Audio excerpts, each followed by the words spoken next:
अस्सलाम वालेकुम and welcome to Sports Floor. आज का शो हम लोग बात करेंगे पाकिस्तान क्रिकेट टीम की इन ऑल फॉर्मेट्स। सो 2024 और 25 के सीज़न पे हम लोग नज़र डालेंगे। And honestly it has been a roller coaster for Pakistan team.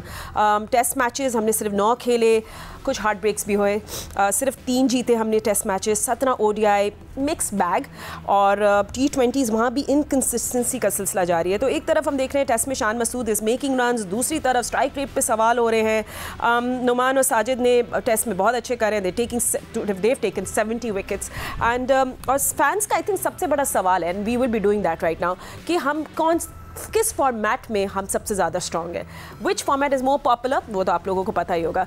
And so what will do आज के शो में हम लोग फुल एक फॉर्मेट वाइज इसकी पोस्टमार्टम करेंगे एंड हम लोग देखते हैं कि हम कहाँ स्ट्रॉन्ग है। क्या अभी तक हम लोग वर्ल्ड कप 2023 वाले उसमें ही फंसे हुए हैं, वो प्लेयर्स के इम्पैक्ट पे भी हम लोग नज़र डालेंगे, ब्रेक डाउन करेंगे, एनालिसिस करेंगे, और सबसे बड़ा यही सवाल है सिस्टम 2025 के बिग टूर्नामेंट्स के लिए हमारा ये पूरा क्रिकेट वर्ल्ड, ये हमारी पाकिस्तानी क्रिकेट नेशन रेडी है कि नहीं। And we think we have the best man for it. मेरे साथ मौजूद हैं पाकिस्तान क्रिकेट टीम के former captain mister Rashid Latif. So basically no sugar coating, सिर्फ नंबर्स और स्टैट्स आपके सामने होंगे, हम उसी पे बात करेंगे, so no other things. But Rashid भाई जरा आपको जस्ट थोड़ी आइस ब्रेक करते हैं। आई मीन 2024-25 में पाकिस्तान ने 9 टेस्ट खेले, सिर्फ 3 जीते हैं। आई मीन क्या ये रीबिल्डिंग फेज़ है या फिर जो हमारी पूरी स्ट्रैटेजी है वो ही फ्लॉप हो गई? हमारे मुल्क में क्रिकेट में अलमिया यही होता है कि जब कोई बड़ा इवेंट ICC का हार जाते हैं तो रीबिल्ड में चले जाते हैं, और लास्ट 5-6 ईयर से बहुत ज़्यादा टूर्नामेंट्स हुए हैं ICC के। 2021 है, 22 है, 23 है, 24 है, और फिर चैंपियंस ट्रॉफी 25। तो हम रीबिल्ड में ही रहे, और अब जाके देखें टेस्ट क्रिकेट में जो मैचेस आपने बताया, हम 3 जीते हैं। 3 जो जीते हैं हमने स्क्वायर टर्नर बनाए थे, मुल्तान में और पिंडी में बनाए, और हम जीते, और जितना भी चाहिए दूसरे ममालिक भी जीतते हैं। तो टेस्ट में तो हम काफ़ी पीछे रह गए, और एक वक्त ऐसा था इसी साइकिल में जो वो WTC के मैचेस थे उसमें पाकिस्तान के चांसेस बहुत थे। अगर बांग्लादेश को 2-0 करते, इंग्लैंड को 2-1 करते, फिर वेस्ट इंडीज थी, तो लेकिन हमें शायद होम सीरीज पे हारना शुरू हो गए, जिसकी वजह से हम बहुत पीछे चले गए। उसमें हमारे प्लेयर्स ड्रॉप हुए, लेकिन एक काम अच्छा हुआ है, 2 स्पिनर्स हमारे वापस आए, नुमान अली और साजिद खान, दोनों आए और दोनों ने तबाही बॉलिंग की है, और 80% विकेट्स तो उनकी हैं। अगर टोटल 60 विकेट है, 40 तो या 45%, मुझे याद नहीं, आपके पास नंबर होंगे जी, हम दिखा भी सकते हैं। तो टेस्ट क्रिकेट में हम काफी पीछे रह गए। वनडे में भी चैंपियंस ट्रॉफी हारने के बाद तो वहां पे भी हमें लगता है कि हम पीछे हैं। T20 में स्ट्रगल कर रहे हैं, कुछ प्लेयर चले गए, कुछ नए आए, होप है। हारिस आ गए हमारे पास, हसन नवाज आ गए हमारे पास, वापिस आए हसन नवाज, खुशदिल वापिस आए हैं, फहीम अशरफ वापिस आए, अभी बहुत सारे मोहम्मद नवाज वापिस आ रहे हैं, शादाब इंजरी हो गए, वो वापिस आए थे। तो हम पुराने प्लेयर को वापिस लेके आए, कुछ पुराने प्लेयर को बाहर किया है, लेकिन उसमें भी तसल्ली बख्श कारकर्दगी नहीं है। वजह ये नहीं है कि पाकिस्तान अच्छा खेल रहा है या बुरा खेल रहा है, वजह ये है कि दुनिया क्रिकेट बहुत आगे जा चुकी है। ठीक है, तो ठीक है राशिद भाई, let's start with T20 actually, क्योंकि आपने T20 की बात कर लिया। थ्रू आउट पाकिस्तान में हमारे प्लेयर्स थ्रू आउट T20 भी खेलते हैं, अभी हमारी T20 सीरीज़ भी शुरू होने वाली है। सो इससे हम लोग शुरू कर लेते हैं। तो पाकिस्तान ने आपके सामने और देख लिया Australia, Zimbabwe, South Africa, New Zealand, Bangladesh, 3 matches खेले T20, we lost 3 of them. Zimbabwe के साथ 3 के 1 जीते, 2 जीते 1 हारे। ये हमारी विन परसेंटेज आपके साथ आ रही है स्क्रीन पे। And then 5 T20s against New Zealand and we lost 4, आपको ये सीरीज याद होगी, और 1 हम लोग जीते थे and then again with Bangladesh. जी बात में क्लियरली नजर आ रहा है हमारा, हमने जो सीरीज जीती है वो अगेंस्ट बांग्लादेश जीती है अभी होम पे, और अदरवाइज हम न्यूजीलैंड में 4-1 नजर आ रहा है। यहाँ पे साउथ अफ्रीका में 2-0, 3-0 ऑस्ट्रेलिया में। हम वनडे सीरीज दोनों जगह हमने अच्छा खेला, जीते। जिम्बाब्वे से एक मैच हमें हारना नहीं चाहिए, तो जो नजर आ रहा है 3-1, वो बहुत क्वेश्चनेबल चीजें हो जाती है। तो हमने बात की टेस्ट की, हमने बात की वनडे की, T20 की, तो लग ऐसे ही रहा है कि ये अब टेस्ट की देखे ना, 2 टेस्ट हम हार गए अगेंस्ट बांग्लादेश, इसकी हम अभी बात कर रहे थे। 1 टेस्ट हम हार गए थे शुरू में, उसके बाद टर्निंग ट्रैक बनाए, 2 टेस्ट मैचेस हम जीते हैं अगेंस्ट। फिर साउथ अफ्रीका 2-0 हो गया, वेस्ट इंडीज 1-1, तो लो एवरेज परफॉर्मेंस है, इसको तसल्ली बख्श नहीं कह सकते हम। लो एवरेज है जो पाकिस्तान का एक रुतबा रहा है इंटरनेशनल क्रिकेट में, टेस्ट क्रिकेट में, और उसके लिहाज से मेरे ख्याल से बहुत खराब परफॉर्मेंस है ये पाकिस्तान की, और इसी पे काम कर रहे हैं। पाकिस्तान क्रिकेट बोर्ड सर जोड़ के बैठा हुआ है कि हमें करना क्या है। टीम पे टीम अनाउंस होती रहती है, कुछ नए आते हैं, कुछ पुराने चले जाते हैं, लेकिन कोई हल मिल नहीं रहा। शायद हम T20 का वेट कर रहे हैं, एशिया कप हो या वर्ल्ड कप हो, लेकिन उसको देखना पड़ेगा तैयारी हमारी कैसी होती है। बिकॉज राशिद भाई अभी आप क्योंकि हमारे पास कुछ ग्राफिक्स भी हैं, लेट्स सी के जो 2024 में नेशनल T20 कप हुआ था उसके टॉप बैटर्स पे भी नजर डाल, बॉलर्स पे भी, फिर चैंपियंस T20 कप भी हुआ, फिर HBL PSL भी हुआ। सो लेट्स पूरा T20 को थोड़ा सा हम लोग पोस्टमार्टम अब शुरू कर देते हैं। आई मीन अभी भी राशिद भाई हम लोग strike rates, intent, power hitting, अभी तक हम इस पर बात कर रहे हैं, तो आपको लग रहा है कि वैसी एक थोड़ा सा चॉपिंग एंड चेंजिंग भी बहुत ज़्यादा हुई, कंसिस्टेंसी नहीं देखी हमने प्लेयर्स में, तो क्या यंग टैलेंट को राइट टाइम मिल रहा है कि नहीं, एंड लेट्स सी कि वो किस तरह परफॉर्म करें बाकी। जी देखिए, हमें PSL का दिखाया जाता है, और हम जो देखेंगे हम नेशनल T20 भी देखेंगे, दूसरे टूर्नामेंट भी देखेंगे। ठीक है, हम नए नाम देख सकते हैं इसमें।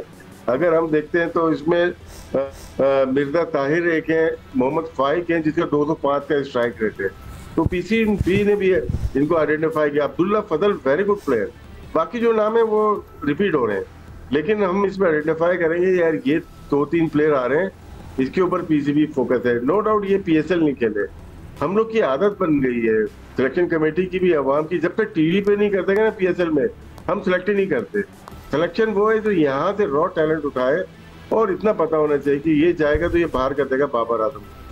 लेकिन क्या अभी हम इतने सीनियर प्लेयर को, इतने स्टेब्लिश प्लेयर को खिला भी रहे हैं, फिर भी कहीं से डर लग रहा है यार बाबर वापस ना आ जाए। ये खौफ नहीं होना चाहिए। जिस तरह अभी टेस्ट मैचेस में देखा, विराट कोहली गए तो शुभमन गिल ने 4 नंबर पे कब्जा कर लिया, अब कोई बात नहीं कर रहा। तो यही क्रिकेट है, और यही क्रिकेट का हुस्न है, और यही सिलेक्शन कमेटी का काम है। एंड यू नो अब बैटर्स को अभी देख रहे थे, अब फिर भी मिडिल ओवर्स के राशिद भाई इशू वहीं का वहीं है, मसला सॉल्व होता नहीं दिख रहा। क्या एवोल्यूशन क्यों नहीं आ रही हमारी T20 में? ऐसा लगता है कि हम लोग थोड़ा 10-15 साल पीछे चले गए, सो मॉडर्न क्रिकेट को मैच नहीं करा।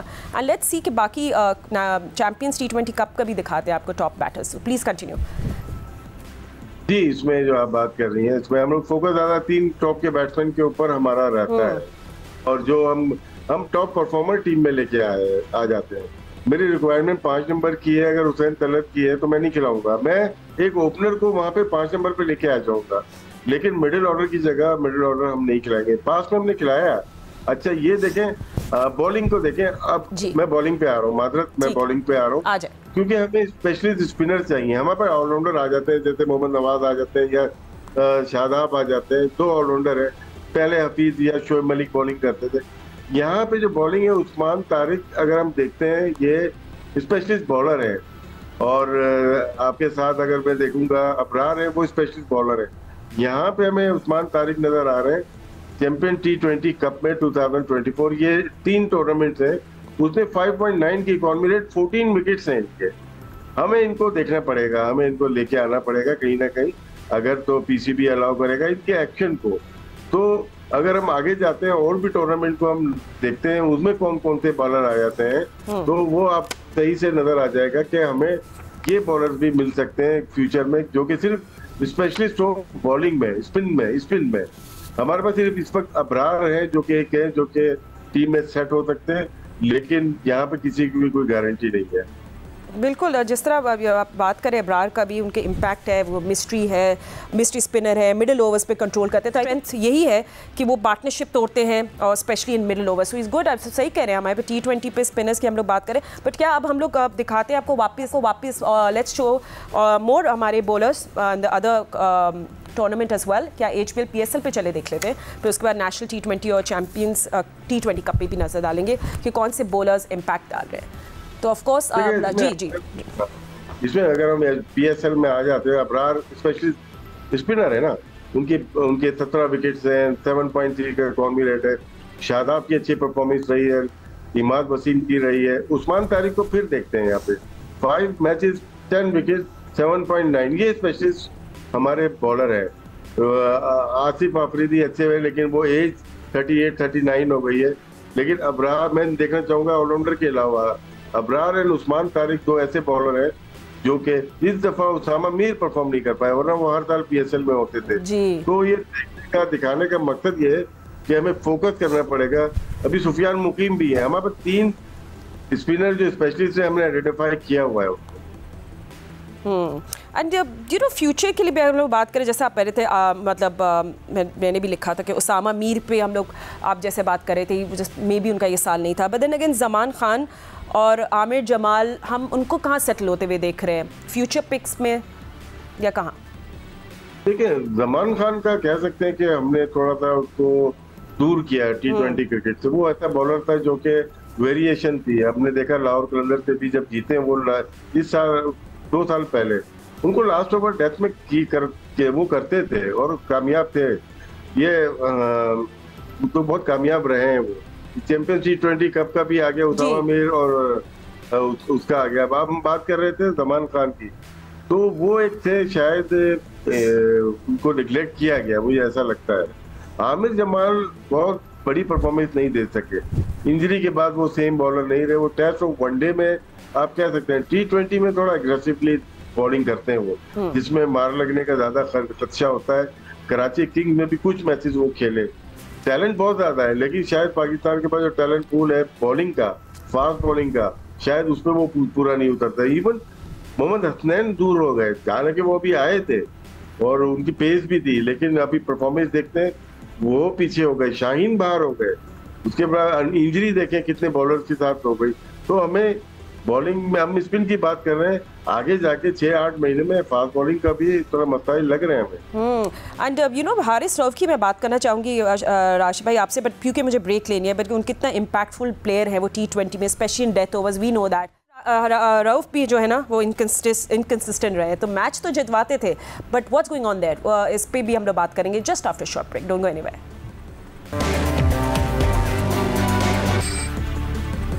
Welcome back after the break. हम लोग ब्रेक से पहले पाकिस्तानी बॉलर्स की बात कर रहे थे just in T20 format, end of course Rashid भाई जैसे मैं आपसे बात कर रही थी हारिस रऊफ की, आई मीन उनका इम्पैक्ट बहुत ज़बरदस्त है डेथ ओवर्स में, उनकी रॉ पेस है, बेस्ट स्ट्राइक रेट है उनका, इकनॉमिकल भी है डेथ, बट आजकल काफ़ी एक्सपेंसिव भी हो गए हैं और वो वाले हारिस रऊफ नहीं दिख रहे। टाइम होता है, हर एक का एक पीक होती है, वो पीक शायद गुजार ली है उन्होंने, लेकिन फिर भी हम देखते हैं कुछ मैचेस में उनकी कारकर्दगी बहुत अच्छी रही, specially in Australia. Outstanding bowling की, शायद उनका सेकंड होम ऑस्ट्रेलिया है, वो दिल से बॉलिंग करते हैं, लेकिन है बॉलर में मैच विनिंग कैपेबिलिटी तो मौजूद है उनके अंदर। कभी कभार उनका जो रडार में बॉल आना शुरू होती है तो वो बचते नहीं है। T20 फॉर्मेट है ही ऐसा, वनडे वगैरह में वो थोड़ा बचत हो जाती है, लेकिन T20 में जब उनको हिट लगना शुरू होती है वो कंट्रोल नहीं कर पाते। शायद वो अपनी जो बेस्ट बॉल है उसको नहीं कर पाते, यानी कि यॉर्कर नहीं होती, फिर उनके बाद लेंथ बॉल देते हैं जो कि स्लॉट में आती है और वो बहुत ज्यादा बाउंड्री कंसीड करते हैं, छक्के चौके बहुत तकते हैं उनको। आपने देखा होगा कि कराची किंग के खिलाफ जिस तरह से उन्होंने बॉलिंग की और वो मैच हार गए, लेकिन अभी भी उनके अंदर ऐसी चीज है कि वो पाकिस्तान को रिप्रेजेंट कर सकते हैं अच्छी तरीके से।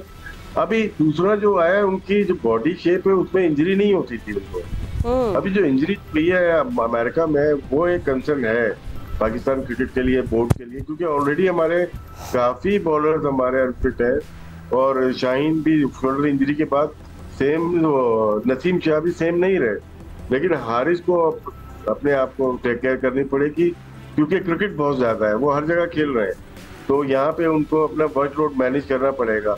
हम बैट्समैन को लेके चले जाते हैं वर्कलोड के लिए, हमें अपने फास्ट बॉलर को सेव करना होगा। एंड स्पीकिंग ऑफ इंजरी, तो शादाब खान की भी एक पिक्चर देखी, उनके हाथ पे कास्ट लगा हुआ था। ठीक है, I hope he gets well soon. And you know जल्दी से हम लोग देख लेते हैं हमारे स्पिनर्स, क्योंकि शादाब की बात कर रहे थे, तो थोड़ा स्पिनर्स इन 2024-25 सीजन में हमारे बेस्ट स्पिनर्स कौन रहे। सो उस्मान तारिक जो है उन पर भी बात करें, 32 उन्हें विकेट ली है 20 मैचेस में, the good average, strike rate और इकनॉमिकल भी रहे। एंड ऑफ कोर्स फिर हम लोग ने बात भी करी थी। अच्छा यू नो राशिद भाई, मैं थोड़ा ऐसी सोची थी, विशफुल थिंकिंग, क्योंकि इब्रार इमाद को तो शायद हम फ्यूचर में अब देखें या नहीं देखें, बट इमरान इमाद का बड़ा ज़बरदस्त एक कॉम्बिनेशन बन सकता है, लेफ्ट आर्म एक्यूरेसी भी, थोड़ी मिस्ट्री भी, कंट्रोल भी करेंगे, बट तो क्या हमें इमाद जैसा एक स्पिनर मतलब समवन जो उसके अंदर आपको इमाद जैसी कुछ स्किल्स दिखते हो एंड वो आ सकते हैं और इब्रार के साथ एक अच्छा स्पिन डुओ बन जाए? इमाद स्पेशल बॉलर था, वो बैटिंग भी कर सकते थे और बड़ा अच्छा प्लेयर रहे। वो भी एक दिन में नहीं बने थे, उन्होंने डोमेस्टिक खेली, उसके बाद PSL में आए, कराची किंग्स का हिस्सा रहे और आखिर में आपने देखा तो उनको 10 साल तो PSL खेलते हुए हो गए। ये हो गए, नवाज हो गए, हमें दूसरे बॉलर लेफ्ट आर्म स्पिनर ढूंढने हैं। और तो आपको इमाद जैसे कोई प्लेयर दिख रहे हैं सर्किट में? मैं नहीं नजर नहीं आ रहा, क्योंकि वो देखिए पावर प्ले में स्पेशलिस्ट बॉलर रहे हैं वो, और मोस्टली लेफ्ट आर्म स्पिनर के सामने कोई अच्छा बैट्समैन आ जाए पावर प्ले में वो मुश्किल हो जाती है। और फिर मिडिल ओवर में भी, डेथ ओवर में इतनी बॉलिंग इमाद नहीं करते थे, लेकिन हमें पावर प्ले के लिए ढूंढना है। अबरार तो कर लेते हैं, ठीक है, और मैं उसमें अभी आपने जो स्लाइड दिखाई उसमें तीनों स्पेशलिस्ट बॉलर हैं जो टॉप 3 में 3 टूर्नामेंट जो PCB के खेले हैं इन्होंने, PSL को मिला के तीनों स्पेशलिस्ट बॉलर हैं। ऑलराउंडर नीचे चले गए, देखें उस्मान तारिक 32 विकेट्स है, उसामा मीर 18 विकेट 17, अबरार अहमद के विकेट है। तो यहाँ पे अगर हम कर लेंगे तो टॉप जो बॉलर थे वो नजर आ रहे हैं हमें कि स्पेशलिस्ट हैं। इमाद वसीम जैसा मिल सकता है, ऐसा नहीं है, हमें वर्क करना पड़ेगा कि बैटिंग भी वैसी करता हो, क्योंकि हम लोग जो स्पिनर्स पे ज्यादातर जो जा रहे हैं वो हम देख रहे हैं बैटिंग भी करता हो। कुछ दिल हैं हमारे पास, वो बैटिंग कर लेते हैं, थोड़ी बहुत बॉलिंग कर लेते हैं। तो इसी तरह नवाज को हम देख रहे हैं, हम शादाब को देख रहे हैं, लेकिन हमें कुछ एक नया अंडर-19 से जो आता हुआ या एमर्जिंग प्लेयर देखना पड़ेगा जो कम से कम 5-6 साल पाकिस्तान को सर्व कर सके। ठीक है, let's also just look move on. T20 की तो हमने काफ़ी अब लंबी बात कर ली, अब ODI बात कर लेते हैं। मुझे कभी कभार लगता है राशिद भाई कि हमारे अंदर एक टेम्परेमेंट ख़त्म हो गया है लॉन्गर फॉर्मेट का, बट ODI में कैसा रहा पाकिस्तान का सीज़न? ऑस्ट्रेलिया के ख़िलाफ़ हमने 3 ODIs खेले, 2 जीते 1 हारे, विन परसेंटेज आपके सामने। जिम्बाब्वे ने 3 के खिलाफ 3 ODIs खेले, हमने 2 जीते 1 हारे। साउथ अफ्रीका के खिलाफ 4 and we won 4, न्यूजीलैंड के खिलाफ 6 and we lost 6। Very different Pakistan. जैसा ODI में इंडिया के खिलाफ हमने एक खेला था, जितना पाकिस्तान ODI में मुझे लग रहा था कि हम लोग बड़े ज़बरदस्त चाहते, मिक्स बैग है, समझ नहीं आता। आप राशिद भाई थोड़ा सा आप भी एनालिसिस करते इस पर। देखिए ऑस्ट्रेलिया वाली सीरीज थी, ऑस्ट्रेलिया का सीजन अर्ली था वो, और वो अपनी टीम को बिल्ड कर रहे थे चैंपियंस ट्रॉफी के लिए, और हमने बॉलिंग अच्छी की, हमने बहुत ज्यादा रन नहीं किए, शॉर्ट मतलब लो स्कोरिंग गेम आप कह सकते हैं। टाइम की एक थोड़ी इनिंग नजर आएगी, अब्दुल्ला शफीक की एक 50 नजर आएंगे, 30-35 बाबर आजम के, आपको बड़े रन नजर नहीं आए। सेम चीज बॉलिंग में भी देखे, हमारे शाहीन एंड हारिस बहुत डोमिनेट किया। फिर हम साउथ अफ्रीका जाते हैं, वो भी अपनी टीम देख रहे थे, चैंपियंस ट्रॉफी के लिए देख रहे थे, और बहुत सारे प्लेयर उन्होंने बिठा भी दिए थे, लेकिन फिर भी 2 बड़े कंट्रीज में हम सीरीज जीते हैं, ODI सीरीज जीते हैं। लेकिन न्यूजीलैंड का जो आपने दिखाया 6-0 वो थोड़ा सा कंसर्न है। इंडिया के खिलाफ तो हम हार ही गए थे चैंपियंस ट्रॉफी में, तो 2 सीरीज हम जीते जरूर, लेकिन उसका हमें फायदा नहीं हुआ। चैंपियंस ट्रॉफी में हम स्ट्रेट ही बाहर हो। तो आप जब सीरीज खेलते हो ना, अपनी तैयारी करते हैं, शायद हम लोग रीबिल्ड में चले गए, चैंपियंस ट्रॉफी से पहले ही चले गए थे, और जब खिला के फिर उन्हीं प्लेयर को हमने दोबारा बाहर कर दिया। तो ये चीजें हैं कि हमारे जो कोचेज हैं या वो भी चेंज हो गए, जो सिलेक्शन कमेटी है वो स्ट्रिक्ट रहे अपने फैसलों के ऊपर, कि अगर ऑस्ट्रेलिया से जो शुरू हुए थे तो वही टीम 2 चेंजेस के बाद चैंपियंस ट्रॉफी खेल लेती। हमने बहुत ज्यादा चेंजेस, खुशदिल शाह को ले आए, बहुत सारे चेंजेस हुई हैं, आपको याद होगा। एंड अभी चले थोड़ा टॉकिंग पॉइंट्स में हम ये डिस्कस कर लेते हैं पाकिस्तान के बैटर्स, टॉप बैटर्स इन ODI, इन पे भी नज़र डाल लेते हैं। Have that look again, and वो एक इंकन्सिस्टेंसी तो रही है, इंडिविजुअल ब्रिलियंस तो हमने देखी है ना, फ़खर जमान ने, बाबर आजम ने, आई मीन यहाँ मेंशन नहीं है, मगर इफ्तिखार अहमद, रिजवान की भी कुछ मोमेंट्स ऑफ ब्रिलियंस आए थे, मगर रिलायबल नहीं थे वो। तो बैटर्स पे भी हम लोग बात कर लेते हैं, एंड साइम अयूब भी इसमें शामिल है। देखिए सैंपल साइज बहुत छोटा है तमाम प्लेयर्स का। सिर्फ आप देखेंगे बाबर आजम को देखेंगे आप, 14 इनिंग्स है, 12 इनिंग है अब्दुल्ला शफीक की है, और 9 है साइम अयूब। बाकी सब ने बहुत कम खेले, 3-1 कुछ इनिंग्स खेली है। बाबर आजम का जो है एक रोल डिफरेंट डिफाइन किया हुआ, जिसमें 42 के एवरेज से उन्होंने 500 रन किए हैं तकरीबन। साइम अयूब का टॉप ऑर्डर में बहुत अच्छा रहा, उसे जबरदस्त रहा, 105 का स्ट्राइक रेट इन ODI बहुत ही ब्रिलियंट रहा, 100-3-50 रहा है इनका। अब्दुल्ला शफीक तकरीबन फ्लॉप रहे, कुछ इनिंग के अलावा बिल्कुल फ्लॉप रहे। 250 उन्होंने किए थे, एक ऑस्ट्रेलिया की इनिंग बहुत अच्छी थी, लेकिन उनका एवरेज 26 का, स्ट्राइक रेट 67 का। प्लेयर अच्छे हैं, इन्होंने बताया, पीएसएल में भी बताया और आगे चल के भी ये दिखाएंगे, क्योंकि प्लेयर में गट्स जरूरी है। लेकिन बाकी सैंपल साइज बहुत छोटा है। उस्मान खान 1 इनिंग, फखर जमान 3 ही देखें, इमामुल हक है और बहुत। तो इससे पता चलता है कि हमारे जो कैरेक्टर थे उन्होंने टीम में इतनी चेंजेस की कि 3 प्लेयर लगातार खेले, इसके अलावा हमने सेटल ही नहीं होने दिया किसी को।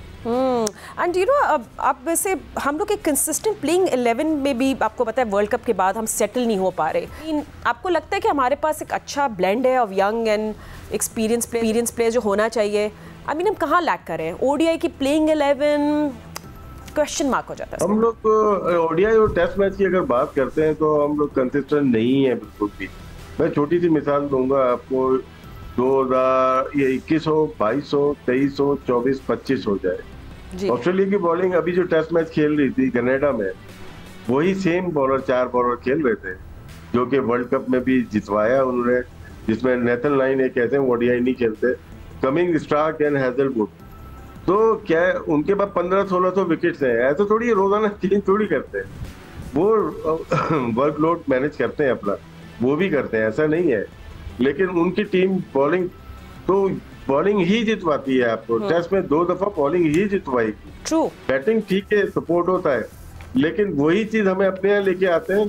तो जो 22 में जो हमारी टेस्ट टीम खेली थी उसमें 1 प्लेयर या 2 प्लेयर खेल रहे होंगे, बाबर भी ड्रॉप हो गया, शान मसूद होंगे शायद एक आध और कोई होगा। तो ये फर्क है दूसरों की सिलेक्शन में, स्पेशली ऑस्ट्रेलिया की और हमारी सिलेक्शन में।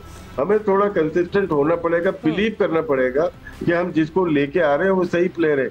यही सिलेक्शन कमेटी है जो सिलेक्ट करती है, 6 महीने बाद उसको रिजेक्ट कर देती है। उसको टाइम तो दें पूरा, जो भी प्लेयर लेके आए कम से कम 10 इनिंग्स दें किसी भी फॉर्मेट की। एंड फॉर्मेट की बात कर रहे हैं तो हम ओडीआई को डिस्कस, पाकिस्तानी स्पिनर्स कैसे थे ओडीआई में, पहले इस पे भी हम लोग नजर डाल लेते हैं। 2024-25 ग्राफिक्स ऑन योर स्क्रीन, मैं भी उसकी तरफ देखूंगी। एंड फैसल अकरम ने 3 इनिंग्स खेली, 5 विकेट्स ली उन्हें, एवरेज ऑफ 16। कामरान गुलाम ने भी 2 इनिंग्स में 1 विकेट ली।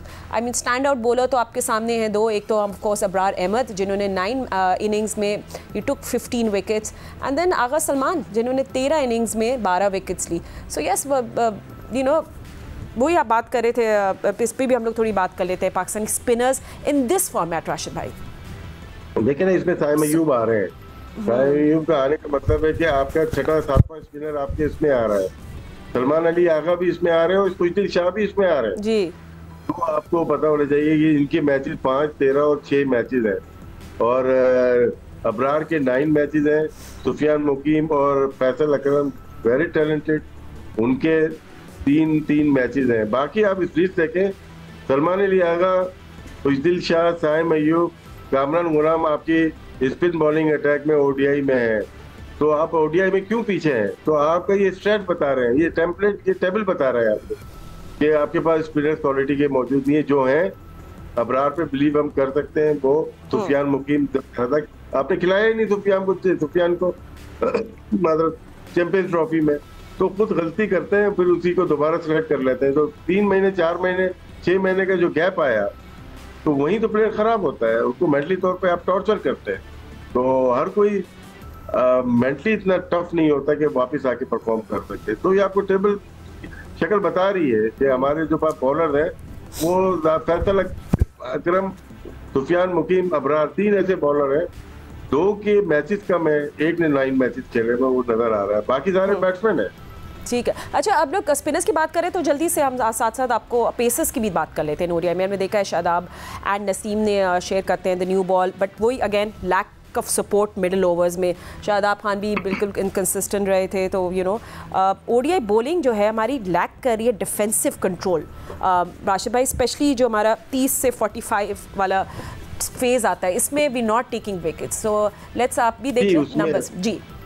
इसमें देखें, मैं पहले ये बात करूंगा, हम ऑस्ट्रेलिया में जीते और साउथ अफ्रीका में जीते, ओडीआई की जो हम बात कर रहे थे, उसमें हमने 4 बॉलर को आजमाया है।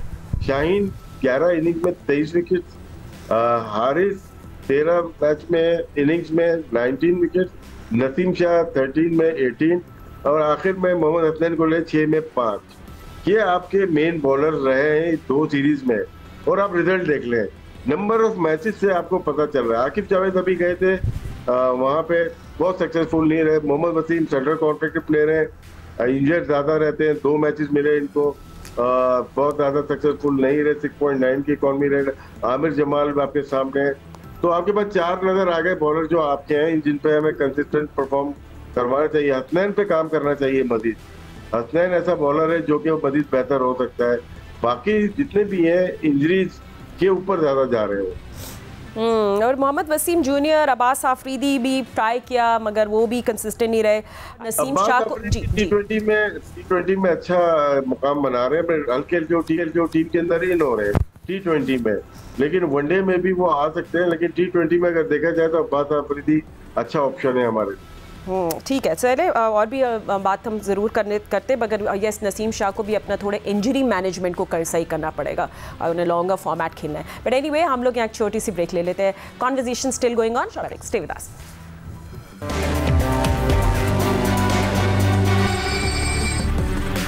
सो पाकिस्तान का नेक्स्ट असाइनमेंट है 20 जुलाई से शुरू होगा। 3 मैचेस की T20 सीरीज़ खेलनी है पाकिस्तान ने बांग्लादेश के खिलाफ, and we have the squad in front of अस।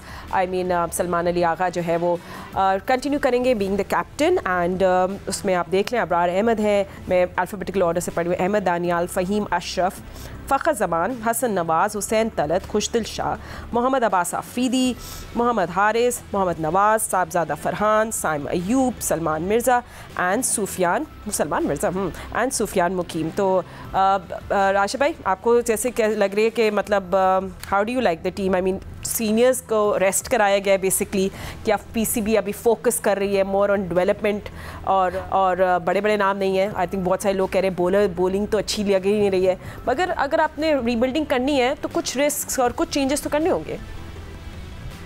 जी करनी चाहिए और कर रहे हैं ये लोग, लेकिन बड़े स्टार्स को निगलेक्ट नहीं करना चाहिए। कुछ भी कर रहे हैं। लास्ट 3 मैचेस में अगर देखूंगा, शाहीन आफरीदी जो बहुत ही उम्दा खेले थे लाहौर से, हारिस अनफिट हो गए। तो जो Ahmed Daniyal very good bowler, वो अच्छे बैट्समैन भी है बॉलर भी है। जो जिम्बाब्वे गए थे, इंजरी हो गई थी, खेल नहीं पाए थे। सलमान मिर्जा को लिया है उन्होंने, अच्छा स्पेल किया था, एक स्पेल के ऊपर वो टीम में आए। ये 2 प्लेयर हैं जो कि अभी नए कह सकते हैं आप। सुफियान मुकीम लास्ट ईयर खेले, अबरार लास्ट ईयर खेले, लेकिन 22 का डेब्यू है इनका। और एक आध और जो है जो कि नए प्लेयर्स हैं, हसन नवाज है। अगर मैं बाकी जाऊंगा तो 4-5 साल से खेल रहे हैं। अगर सलमान अली आगा टेस्ट क्रिकेट में तो आ चुके हैं इंटरनेशनल में, 21-22 में वो आ गए थे, और पुराने प्लेयर नहीं है, लेकिन उनका 25 का डेब्यू T20 का है। मैं वो बात कर रहा हूँ कि सलमान अली आगा का इंटरव्यू आया था कि हम नए पे जा रहे हैं। खुशदिल शाह 2016-17 का डेब्यू है उनका, और फ़हीम अशरफ का 2016-17 का डेब्यू है उसका। 2016-17 का मोहम्मद नवाज का भी है। और जितने भी प्लेयर्स आप देखें वो मोस्टली नए नहीं है, नए चंद हैं जो खेल ही रहे हैं, उनको होना चाहिए था। और मोहम्मद नवाज को लेके आए, देखते हैं कि उनकी परफॉर्मेंस कैसी होती है। तो राशिद भाई, मोहम्मद नवाज और सुफियान मुकीम को जो कॉल अप किया है, तो ये स्पिन पे बेसिकली थोड़ा सा हम रिलाई कर रहे हैं। क्या पिच कंडीशंस इस टूर में उनके हक में होंगी? Will they B favourable? देखिए, खुशदिल शाह अगर है ना तो फिर शायद नवाज को इतना चांस नहीं मिले, मुझे लगता है। शायद शादाब का कवर किया है इन्होंने। सुफियान मुकीम का सिलेक्शन, वो तो हर कोई, पहले वनडे में भी हम कह रहे थे, पहले वनडे क्रिकेट में भी वो नहीं लिया चैंपियंस ट्रॉफी, वो बनते थे टीम में। और मतलब जल्दी इनको थोड़ा सा होश आ गया। इनको जितना खिलाएं उतना अच्छा है, क्योंकि ये काम आएंगे हमारे। इस तरह के जो स्पिनर अबरार हो गए, ये हो गए, उस्मान तारिक हो गए, ये थोड़ा डिसीव करते हैं एयर में अपनी बॉलिंग से। तो जो एशियन टीम है, हो सकता है उनके खिलाफ ज्यादा कामयाब ना हो, क्योंकि उनको पता है कि किस तरह से खेलना है। लेकिन ऑस्ट्रेलिया हो गई, इंग्लैंड, न्यूजीलैंड, साउथ अफ्रीका, तो उनको अगर एयर में डिसीव करना है तो ये बॉलर होने चाहिए। सुफियान का बहुत खुशी हुई कि वो टीम में है, इवन नवाज की भी और सबको मुबारक हो, पहली दफा ये जा रहे हैं। सलमान मिर्जा है, अहमद दानियाल है, और ये पहली दफा टीम के अंदर सेलेक्ट हुए हैं, और कामयाबी दे अल्लाह ताला इनको। और ऑलराउंडर की जरूरत है पाकिस्तान में। अभी यहाँ तो शायद ना हो बांग्लादेश में इतनी, लेकिन जब हम बाहर जाते हैं, हार्ड पिचेस पे खेलते हैं, तो वहाँ पे फिर हम बात करते हैं यार हमें अच्छा ऑलराउंडर अभी तक नहीं मिला।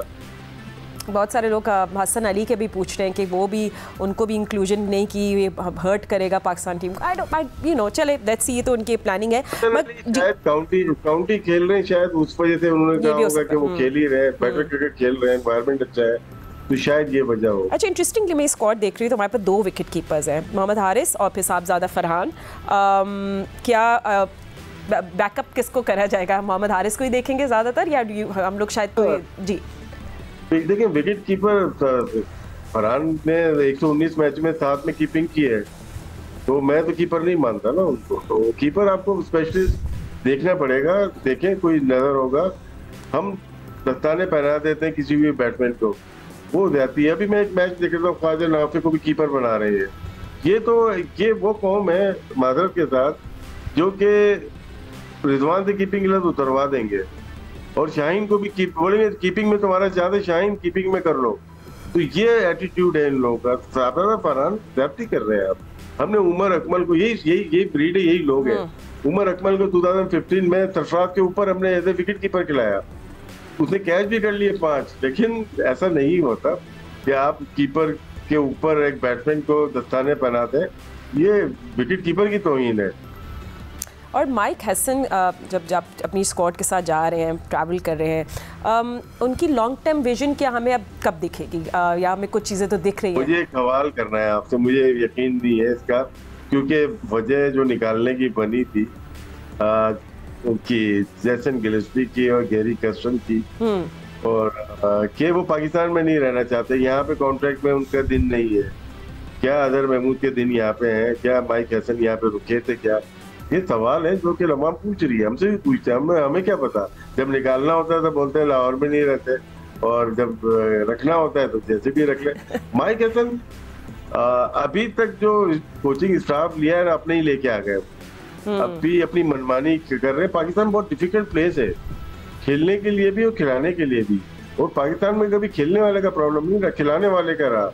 इसीलिए हर एक को जाते हुए अफसोस होता है, आते हुए बड़ी खुशी हो रही होती है। गैरी कर्स्टन प्लान लेके आया था, वो किधर गया? माइक हैसन आए हैं, गुड लक इनको, लेकिन अभी से उन्होंने अपनी मनमानी शुरू कर दी है, जो कि बड़ी हाई लेवल के ऊपर नहीं किया जाता। Best of luck mic Hesson और पाकिस्तान टीम को, और अच्छा परफॉर्म करें। हमें भी एक हसरत है कि हम भी एक बड़ा टूर्नामेंट जीते हैं, बहुत टाइम हो गया। हम डोमिनेट भी करना चाहिए पाकिस्तान को बांग्लादेश जाके। एंड राशिद भाई, आई मीन जो अभी हमने वेस्ट इंडीज़ USA अभी जाना है, उसके लिए इंटरेस्टिंग होगा स्क्वाड, क्या होगी क्या नहीं होगा, उस पर आप कुछ देख रहे हैं? कुछ पिक्स हैं जो आपके दिमाग में है कि उनको जाना चाहिए? T20 पे तो ना इनको कंसिस्टेंट रहना चाहिए। T20 का सोचा है ना, जो सीनियर प्लेयर नहीं है वो शायद वेस्ट इंडीज तौर पे आ जाए, ठीक है। लेकिन यहाँ पे हमें देखना वनडे में क्या स्क्वाड होगा। क्या रिजवान को कप्तान बनाएंगे, नहीं बनाएंगे? क्या बाबर वापस आएंगे, नहीं आएंगे? फिर उसके बाद टेस्ट सीरीज है। टेस्ट सीरीज उस वक्त है जब वो बिग मैच खेल रहे होंगे, तो वो है ट्रिकी मसले मसाइल है, आने वाला वक्त ही बताएगा।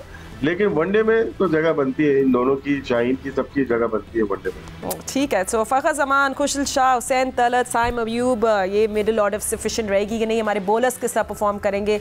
20 जुलाई को सब एक्शन है ना, ऑफ कोर्स स्पोर्ट्स फ्लोर पे हम आपके साथ रहते हैं। राशिद भाई के एनालिसिस तो आप रोज़ देख रहे होते हैं, and we will continue with that as well. Thank you Rashid Latif हमें ज्वाइन करने के लिए, and we'll see you soon. अभी के लिए इतना ही वक्त है, अल्लाह हाफ़िज़।